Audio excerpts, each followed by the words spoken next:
ঋণ থাকলে কি কুরবানি দেওয়া লাগবে? সাথে আমার জিজ্ঞাসা, আমার স্ত্রীর কোনো টাকা নাই কিন্তু তার স্বর্ণ আছে 11 ভরি। আমার জিজ্ঞাসা, স্বামীর কুরবানি থেকে স্ত্রীর কুরবানি আদায় হয়ে যাবে? প্রিয় ভাইরা, প্রথম জিজ্ঞাসা হচ্ছে ঋণ থাকলে কুরবানি দিতে হবে না, হিসাব ক্যালকুলেট করতে হবে। আপনার ঋণ যদি এই পরিমাণ হয় যে যেটাতে আপনি কুরবানি দিলে না দিলে ওই টাকাতে আপনার কুরবানি ঋণ আদায় হয়ে যাবে, তাহলে আপনার জন্য আর কুরবানি দিতে হবে না, আপনাকে ঋণ পরিশোধ করার জন্য চেষ্টা করতে হবে। কিন্তু আপনার ঋণ হচ্ছে 100 কোটি আর কুরবানির দাম হচ্ছে 70,000, আবার আপনার ক্যাশেও আছে ধরেন যে 2, 4, 5, 10 লক্ষ টাকা, তাহলে এইটাকে ওই ঋণের জায়গায় নিয়ে যাওয়া যাবে না যেই ঋণের কারণে আপনি মনে করছেন আপনার কুরবানি দেওয়া লাগবে না। যদিও বরাবর ঋণ ছোট হোক বড় হোক আদায় করার ক্ষেত্রে আপনাকে প্রায়োরিটি দিতে হবে, কিন্তু আপনার তখন কুরবানি করা আপনার জন্য উত্তম হবে। কিন্তু তারপরেও যদি আপনার ঋণ এরকম হয় যে ঋণ আপনার বোঝা যেইটার থেকে আদায় করে দিলে আপনার কুরবানির অংশ থেকে আপনি আদায় করে দিতে পারবেন, ওই সময় আপনি সাহেবে নেশাব পরিমাণ সম্পদ ছিল না, তাহলে আপনার কুরবানি দিতে হবে না। কিন্তু আপনাকে যেটা বোঝানোর জন্য বললাম, ঋণের মাত্রা কতটুকু আর উপস্থিত টাকার মাত্রা কতটুকু, এই চেক অ্যান্ড ব্যালেন্স করে আপনাকে সিদ্ধান্তে আসতে হবে। দ্বিতীয়টা হচ্ছে, স্বামীর কুরবানির দ্বারা স্ত্রীর কুরবানি আদায় হয় না। স্বামীর নামাজের দ্বারা স্ত্রীর নামাজ আদায় হয় না। স্বামী বিরাট অসুস্থ, স্ত্রীর নামাজ পড়ে দিচ্ছে, কাজ হবে তো? যদি এটা না হয় তাহলে আপনার কুরবানিও এরকম না। স্ত্রী যদি সাহেবে নেশাব হন, তার কোনো টাকা পয়সা না থাকলেও তিনি যদি এই স্বর্ণালঙ্কারের মালিক হন, তার মানে তিনি সাহেবে নেশাব। আংটি বেচে দিবে একটা, গলার মালা একটা বেচে দিবে, কোনো সমস্যা আছে? সমস্যা নেই। টাকা নাই, স্বামী বলছে ঠিক আছে আমি তোমাকে আমার পক্ষ থেকে হাদিয়া দিয়ে দিলাম, এই অংশটুকু তুমি এটা নাও, এটার দ্বারা কুরবানি দাও। কিন্তু কুরবানির ওয়াজিব কিন্তু ছুটবে না। এই জন্য বাংলাদেশের শত শত মহিলা সাহেবে কুরবানি, কিন্তু কুরবানি তারা দেয় না। চিন্তা করছে আমার স্বামী দিয়েছে, আমারটা আদায় হয়ে গেছে, আপনার কিন্তু আদায় হবে না। অতএব আপনার যদি সাহেবে নেশাব হন এবং কুরবানির দিন এই পরিমাণ সম্পদ থাকে, তাহলে আপনাকেও কুরবানি দিতে হবে। আল্লাহ রাব্বুল আলামিন আমাদের মা বোনদেরকে বেশি বেশি কুরবানি করার তৌফিক দান করেন। মৃত ব্যক্তির নামে কুরবানি করা যাবে কি? আমার আব্বা আম্মা ইন্তেকাল করেছেন, তাদের পক্ষ থেকে আমি কুরবানি দিতে চাই, এক্ষেত্রে শরীয়তের কোনো বাধা আছে কিনা দয়া করে জানাবেন। প্রিয় ভাইরা, যদি কেউ তার মৃত ব্যক্তিদের পক্ষ থেকে কুরবানি দিতে চান, শরীয়তে এটার ক্ষেত্রে কোনো বাধা নাই, নিষেধ নাই। যদি কেউ দেন, যে কোনো মৃত মানুষের পক্ষ থেকে কুরবানি দেন, তাহলে এটা নফল হিসাবে তিনি এর সওয়াব পাবেন ইনশাআল্লাহ। তবে মনে রাখতে হবে, অনেক সময় অনেকে ওসিয়ত করে যান যে তার একটা সম্পদের পার্ট আছে, এই সম্পদের পার্ট দিয়ে আমার যতদিন পর্যন্ত থাকবে তুমি আমার জন্য এটার কুরবানি করবে, এরকম ওসিয়ত করে যাওয়ারও বৈধতা আছে। সেটা যদি তিনি স্পেসিফিক সম্পদ আলাদা করে দিয়ে যান ভিন্ন, নচেত তিনি যদি ওসিয়ত করে যান যে আমার সন্তানদের প্রতি ওসিয়ত করলাম প্রত্যেক বছর কুরবানির জন্য আমাকে কুরবানি করতে 1/3, 3/1 দিয়ে তার ওসিয়ত পূরণ করা সন্তানদের জন্য ওয়াজিব হবে, তখন কিন্তু উজুব। কিন্তু এমনি কিছু বলে যান নাই, আপনার মন চাইছে আমার আব্বা আম্মা নাই, সুতরাং তাদের পক্ষ থেকে আমি একটুখানি, যেরকম আপনি তাদের পক্ষ থেকে দান সাদাকা করতে পারেন, যেরকম তাদের পক্ষ থেকে আপনি কল্যাণকর কোনো কাজ করতে পারেন, ঠিক একই রকমভাবে তাদের পক্ষ থেকে আপনি কুরবানিও করতে পারবেন। এবং এই কুরবানি করার পরে তাদের অংশের যে গোশত বা এগুলো কিছু, এইগুলো সমুদয়টুকু দান করে দাও, আপনার জন্য উত্তম হবে। আশা করে যে আপনার উত্তর পেয়েছেন। একজন জানতে চেয়েছেন যে নামাজ পড়ে না কিন্তু কুরবানি করে, কুরবানি হবে কিনা।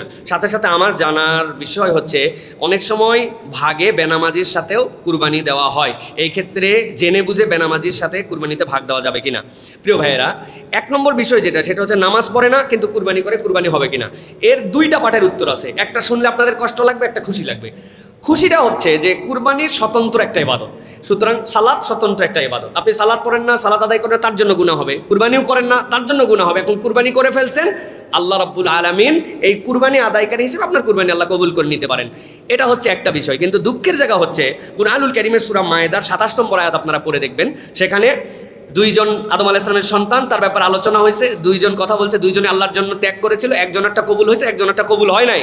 এই নিয়ে তাদের মধ্যে যখন গন্ডগোল, আল্লাহ আয়াতের শেষের অংশে বলেছেন, ইন্নামা ইয়াতাকাব্বালুল্লাহু মিনাল মুত্তাকিন, আল্লাহ কবুল করেন কুরবানিটুকু কেবলমাত্র মুত্তাকি যারা, তাদের পক্ষ থেকে। এখন আপনার কাছে জিজ্ঞাসা, যেই বেটা সালাত আদায় করে না, এটা পাক্কা মুত্তাকি, তাই তো না ভাই? মুত্তাকি না? তাহলে আপনি কেমনে ভাবলেন যে আপনি সালাত আদায় করবেন, আপনি কুরবানি দিবেন? আরও একটা বিষয় আছে, ইন্না সালাতি ওয়া নুসুকি ওয়া মাহইয়ায়া ওয়া মামাতি, আল্লাহ সিরিয়াল করছেন। আগে সালাত, আল্লাহ আমার সালাত আপনার জন্য, তারপরে নুসুক, আপনি কুরবানি করতেছেন, আপনি সালাত আদায় করতেছেন। সুতরাং বলবো, আল্লাহ কবুল করার মালিক, তবে বেনামাজি আপনি, এটা বড় আয়েব আপনার জন্য। আপনি যেহেতু আল্লাহর জন্য কুরবানি দিচ্ছেন, অতএব সালাতে আপনাকে আসতে হবে। তবে আপনি যদি মনে করেন যে কুরবানি দিয়ে গেলাম, সালাত না পড়লেও হয়, তাহলে আপনার কুরবানি কবুল না হওয়ার সম্ভাবনাই 99%। আল্লাহ যেন আমাদেরকে বোঝার তৌফিক দান করেন।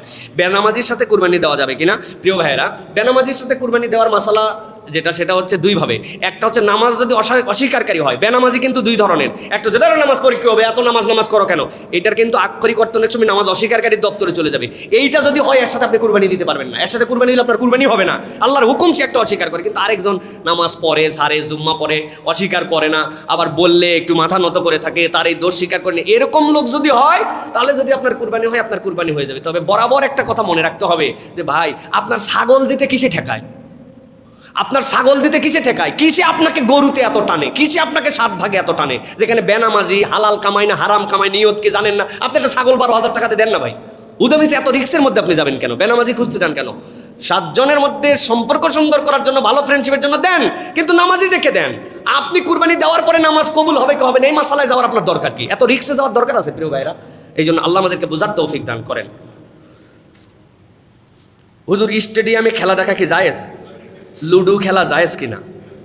প্রিয় ভাইরা, প্রথম কথা হচ্ছে যে খেলা যেটা, এটা হচ্ছে একদমই আমাদের জন্য, ইমানদারদের জন্য পুরাপুরি যদি আমরা দেখি, এগুলো হচ্ছে বাজে কাজের অন্তর্ভুক্ত, যেইগুলা নিরেট সময় নষ্ট করা ছাড়া আর আমাদের জন্য কোনো কাজ নেই। ভাই খেলা জায়েজ না না জায়েজ এটা নিয়ে অনেক কথাবার্তা আছে। যে খেলতেছে তার জন্য জায়েজ বা না জায়েজ হতে পারে, সেটাকে পেশা হিসেবে নিতে পারবে কি পারবে না এটা নিয়ে অনেক বক্তব্য থাকতে পারে, কিন্তু আপনার আমার ফায়দা কি? আপনার আমায় দেখার মধ্যে ফায়দা কি? এই দেখার মধ্যে কোনো ফায়দা নেই, বরং উল্টা আরও অনেক সময় নষ্ট হয়, উল্টা টাকা খরচ হয়, উল্টা যাওয়ার পরে আজারা মুখ দিয়ে গালি দেয়, এ হয়েছে আউট, এই বেটা মাঠের মধ্যে খেলতেছে, তার যে কি পেরেশানি, সে কি ইচ্ছা করে আউট হতে চায়, এদিক থেকে একজন গালি দিয়ে বলছে হয়াকার রয়াকার, তারপর আর বললাম না, আছে না নাই? হ্যাঁ, কয়াকার তয় আকার কোথাকার, ও বাবা এই আউট হয়েছে, আপনি কি সুন্দর করে গালি দিয়ে ফেলছেন। সুতরাং এখানে যাবেন, যত বাজে কাজ ফাহিশা কাজ এগুলো তারও বেশি বেশি, একটা টিভি থেকে দেখা দূরে, আরেকটা হচ্ছে ফিজিক্যাল ইনভলভমেন্স, এই দুটার মধ্যে কিন্তু পার্থক্য আছে। সুতরাং এইগুলো থেকে দূরে থাকা আমাদের জন্য উত্তম, এগুলো না যাওয়াই উত্তম। লুডো খেলা জায়েজ কিনা? লুডো যেটা আপনি খেলতেছেন এটা যদি জুয়া দিয়ে খেলা হয়, জুয়ার খেলা হয়, তাহলে তো টোটালি হারাম, আর অলওভারি এর মধ্যে কোনো ফায়দা নাই। আমাদের ফুকাহে কেরামের মতামত হচ্ছে যেই সকল অসার খেলা, যেই খেলার মধ্যে ফিজিক্যাল ইনভলভেন্সই নাই, ইসলাম এগুলো একটা খেলাকে উৎসাহ দেয় না। ইসলামের খেলা কি? তীর নিক্ষেপ করো, ঘোড়সাওয়ার হও, দোল লাগাও, সাঁতার দাও, শরীর চর্চার জন্য খেলো। এটা অলস মস্তিষ্ক আরও বেশি একদম আপনাকে অলস বানায় ফেলতেছে। সুতরাং এই খেলা ইসলামে আপনার আমার জন্য অনুচিত, কিন্তু হারাম বলার কোনো সুযোগ নাই যদি না এর সাথে জুয়া যুক্ত না হয়। আল্লাহ আমাদেরকে এই সকল ফাহিশা কাজ থেকে দূরে থাকার মতো তৌফিক দান করেন।